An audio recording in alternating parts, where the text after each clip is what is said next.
अस्सलामुअलैकुम, मैं हूं सबा भट्टी और आप देख रहे हैं MAT20 न्यूज HD। आइए नजर डालते हैं आज की अहम खबर पर।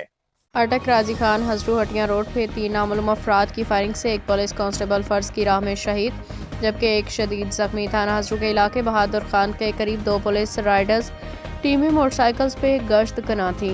एक मोटरसाइकिल पे 3 मशकूक अफराद को सवार देकर रुकने का इशारा किया गया। मोटरसाइकिल सवार नामालूम अफराद ने पुलिस टीम पे सीधी फायरिंग शुरू कर दी। फायरिंग की जद में आके कांस्टेबल कदीर खां मुतय्यना हटिया चौक की शहीद हो गए। एक और कांस्टेबल नुसरत खान भी फायर लगने से शदीद जख्मी हो गया।